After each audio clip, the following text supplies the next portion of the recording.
Good morning, boys and girls. Happy Wednesday.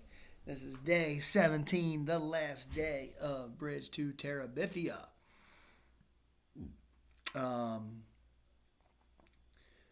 So we left where they went over to the Burke's house.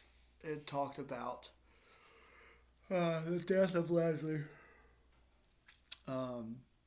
And how she's being cremated. They're going to Pennsylvania to throw her ashes out on a farm, I think a family farm, they said. I think it's finally, like Jess is finally realizing that his best friend is no longer with us. There towards the end, and they went home, and it kind of hit that. So, with that being said, we will finish this. This should be a nice, quick, short day for us. On chapter 13, here's the questions we are looking for in the book. How did PT get across the creek? What did Leslie's parents give to Jess? How did Jess get across the creek? Why did Maybelle try to find Jess? Why did Maybelle holler for help? And the last question, why did Jess want the lumber on the Burke's back porch? So, those are the questions we are looking for in this last chapter. And it's only about 10 pages long, so let's get going on it. All right, here we go. He woke up Saturday morning with a dull headache. It was clearly still early, but he got up. He wanted to do the milking. His father had done it ever since Thursday night, but he wanted to go back to it, to somehow make things normal again. He shut PT in the shed, and the dog's whimpering reminded him of Maybelle and made his headache worse, but he couldn't have PT yapping at Miss Bessie while he tried to milk. No one was awake when he brought the milk in to put it away, so he poured a warm glass for himself and got a couple pieces of light bread. He wanted his paints back and decided to go down and see if he could find them. He let PT out of the shed and gave the dog a half piece of bread. It was a beautiful spring morning. Early wildflowers were dotting the deep green of the fields, and the sky was clean and blue. The creek had fallen well below the bank and seemed less terrifying than before. A large branch was washed up in the bank, and he hauled it up to the narrowest place and laid it bank to bank. He stepped on it, and it seemed firm, so he crossed on it, foot over foot, to the other side, grabbing the smaller branches which threw out from the main one toward the opposite bank to keep his balance. There was no sign of his paints. He landed slightly upstream from Terabithia. If it was still Terabithia, if it could be entered across a branch instead of swung into. PT was left crying piteously on the other side. Then the dog took courage and paddled across the stream. The current carried him past Jess, but he made it safely to the bank and ran back, shaking great drops of cold water on Jess. They went to the castle stronghold. It was dark and damp, but there was no evidence there to suggest the queen had died. He felt the need to do something fitting, but Leslie was not here to tell him what it was. The anger which had possessed him yesterday flared up again. Leslie, I'm just a dumb dodo, and you know it. What am I supposed to do? The coldness inside of him had moved upward into his throat, constricting it.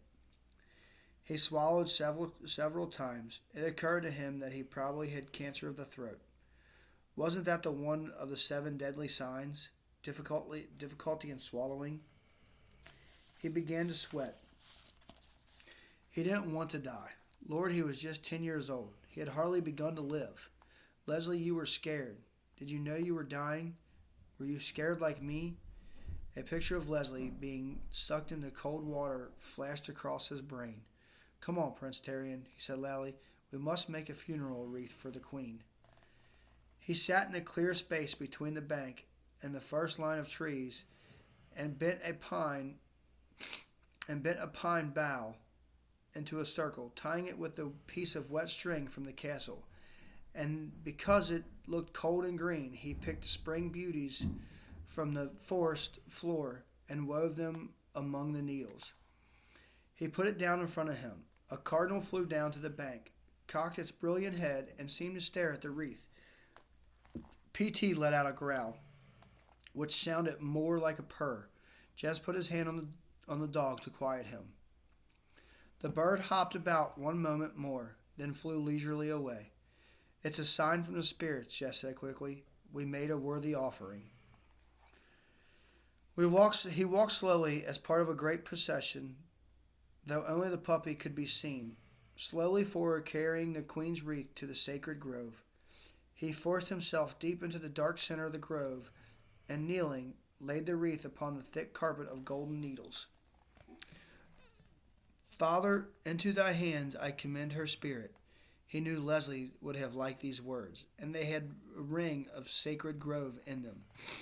The solemn procession wound its way through the sacred grove homeward to the castle. Like a single bird across a storm cloud sky, a tiny piece winged its way through the chaos inside his body.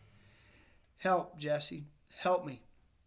A scream shattered the quietness. Jesse raced to the sound of Maybelle's cry. She had gotten halfway across the tree bridge and now stood there grabbing the upper branches, terrified to move either forward or backward. "Okay, Maybelle." The words came out more steadily than he felt. "Just hold still. I'll get you." He was not sure the branch would hold the weight of them both. He looked down at the water. It was low enough for him to walk across, but still swift. Suppose it swept him off his feet. He decided for the branch. He inched out on it until he was close enough to touch her. He'd have to get her back to the home side of the creek. "Okay," he said. "Now back up." "I can't. I'm right here, Maybelle. You think I'm going to let you fall? Here." He put his hand right out. "Hold on to me and slide sideways on the thing." She let go with her left hand for a moment and then grabbed the branch again. "I'm scared, Jesse. I'm too scared." "Course you're scared. Anybody'd be scared. You just got to trust me, okay? I'm not going to let you fall, Maybelle. I promise you." She nodded, her eyes still wide with fear, but she let go the branch and shook it and took his hand. Straightening a little and swaying, he gripped her tightly. "Okay, now, it ain't fair. Just slide your right foot a little way, then bring your left foot up close. I forgot which is right." "The front one," he said patiently. "The one closest to home." She nodded again and obediently moved her right foot a few inches. "Now let go of the branch with your other hand and hold on to me tight." She let go of the branch and squeezed his hand. "Good. You're doing great. Now slide a little ways more." She swayed but did not scream, just dug her little fingernails into the palm of his hand. "Great. Fine. You're all right." The same quiet assurance, voice of paramedics on emergency. But his heart was bongoing against his chest. Okay, a little bit more now." Oh, I don't know if you guys have pictures, but there's a picture they have of him helping Maybelle. Of him helping Maybelle. When her right foot came at the last to the part of the branch which rested on the bank, she fell forward, pulling him down. "Watch it, Maybelle." He was off balance, but he fell. Not into the stream, but with his chest across Maybelle's legs, his own legs waving empty in the air above the water. "Whew!" He was laughing with relief. "What you trying to do, girl? Kill me?" She shook her head in a solemn no. "I know I swore on the Bible not to follow you, but I woke up this morning and you was gone. I had to do some things." She was scraping at the mud on her bare legs. "I just wanted to find you so you wouldn't be lonesome." She hung her head. "But I got too scared." He pulled himself around until he was sitting back beside her. They watched PT swimming across, the current carrying him too swiftly, but he not seeming to mind.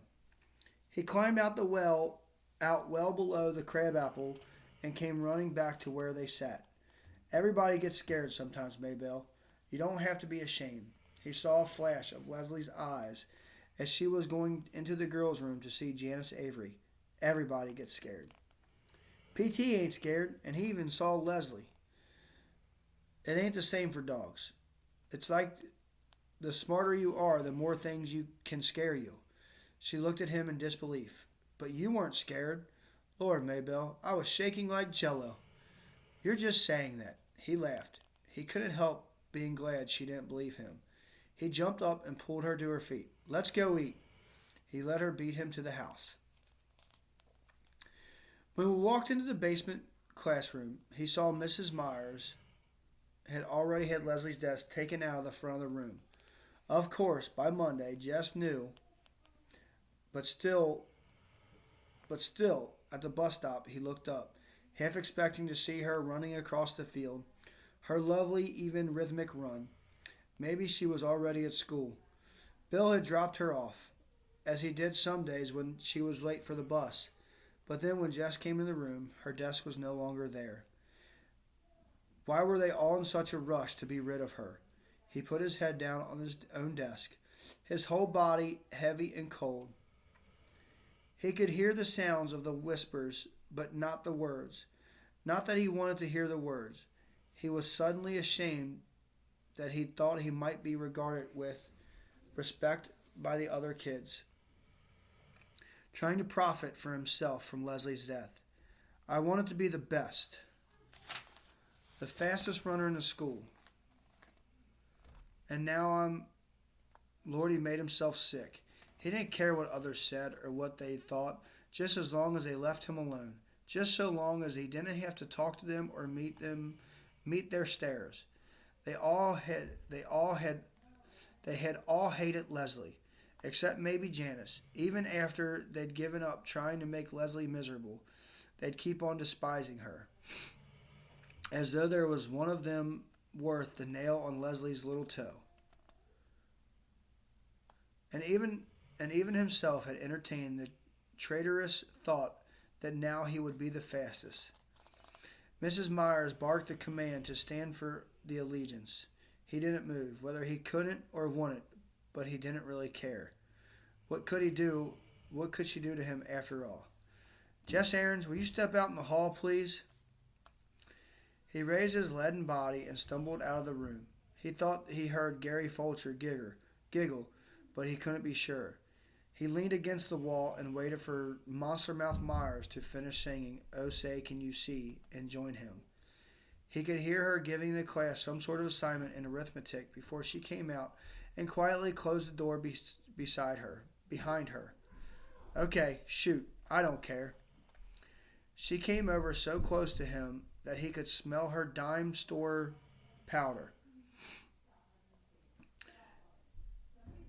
Jess. Her voice was the softer than he had ever heard it, but he didn't answer. Let her yell. He was used to that. Jessie, she repeated, I just want to give you my sincere sympathy. The words were like a Hallmark card, but the tone was new to him. He looked up into fear into her face, despite himself. Behind her turned-up glasses, Mrs. Myers' narrow eyes were full of tears. For a minute, he thought he might cry himself. He and Mrs. Myers standing in the basement hallway, crying over Leslie Burke. It was so weird he almost laughed instead. When my husband died, Jess could hardly imagine Mrs. Myers ever having a husband. People kept telling me not to cry, kept trying to make me forget. Mrs. Myers, loving mourning. How could you picture it? But I didn't want to forget. She took her handkerchief from her sleeve and blew her nose. Excuse me, she said. This morning I came in. Someone had already taken out her desk. She stopped and blew her nose again. I never had such a student. In all my years of teaching, I shall always be grateful.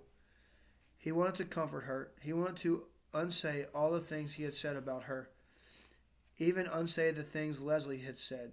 Lord, don't let her find out. So I realize if it's hard for me, how much harder it must be for you. Let's try to help each other, shall we? Yes'm.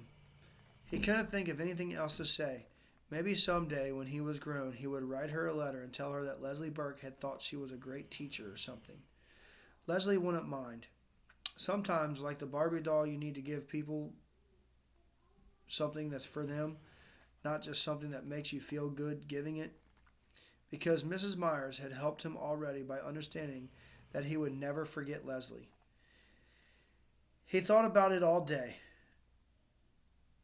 Before Leslie came, he had been a nothing, a stupid, weird little kid who drew funny pictures and chased around a cow field trying to act big, trying to hide a whole mob of foolish little fears running riot inside his gut. It was Leslie who had taken him from the cow pasture into Terabithia and turned him into a king. He had thought that was it. Wasn't king the best you could be? Now it occurred to him perhaps Terabithia was like a castle where you came to be knighted. After you stayed for a while and grew strong, you had to move on. For hadn't Leslie, even in Terabithia, tried to push back the walls of his mind and make him see beyond the shining world? Huge and terrible and beautiful and very fragile. Handle with care everything, even the predators. Now it was time for him to move out. She wasn't there. He must go for both of them. It was up to him to pay back the world and beauty and caring what Leslie had loaned him in vision and strength. As for the terrors ahead, for he did not fool himself that they were all behind him, well, you just have to stand up to your fear and not let it squeeze you white. Right, Leslie? Right.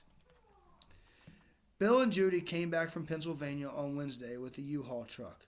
No one ever stayed long in the old Perkins place. We came to the country for her sake. Now that she's gone, they gave Jessie all of Leslie's books and her paint set with 3 pads of real watercolor paper. She would want you to have them, Bill said. Jess and his dad helped him load the U-Haul, and noontime his mother brought down ham sandwiches and coffee. A little scared the Burkes wouldn't want to eat her food, but needing, Jess knew, to do something. At last the truck was filled, and the Aaronses and the Burkes stood around awkwardly, no one knowing how to say goodbye. Well, Bill said, if there's anything we've left that you want, please help yourself. Could I have some of that lumber on the back porch? Jess asked. Yes, of course, anything you see. Bill hesitated, then continued. I meant to give you PT, he said, but he looked at Jess, and his eyes were those of pleading little boy. But I can't seem to give him up. It's okay. Leslie would want you to keep him. The next day after school, Jess went down and got the lumber he needed, carrying it a couple of boards at a time to the creek bank. He put the 2 longest pieces across the narrow place upstream from the crabapple tree, and then he was sure they were firm and even as he could make them, and he began to nail on cross pieces. What you doing, Jess? Maybelle had followed him down again, and she guessed she might. And as he had guessed, she might.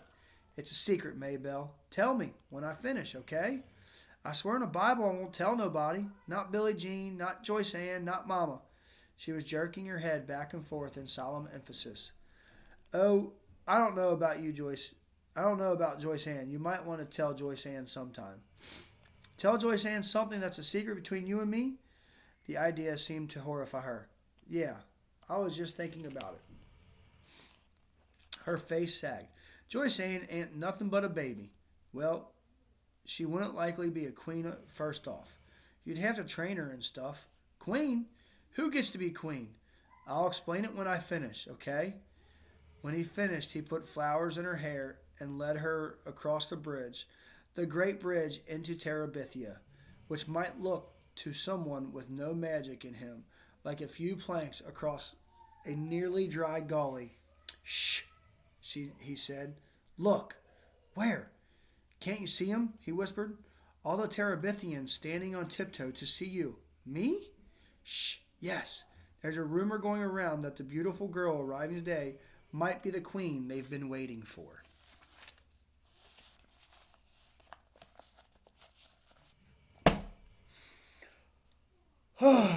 Touching book.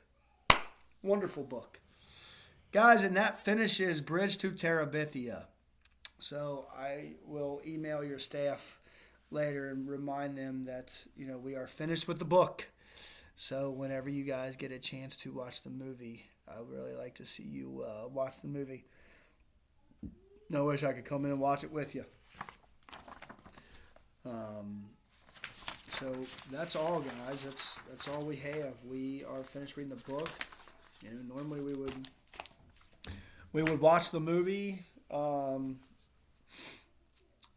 finish out summer school. So use this time to catch up if you need to, or whatever else. So if you want to call me or FaceTime me or anything, I'm available. Just let your staff know.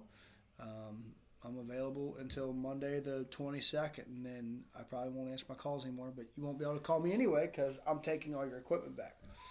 So with that said, guys, I hope you all enjoyed the book as much as I did. If you have any questions, let me know, and have a great summer. See ya.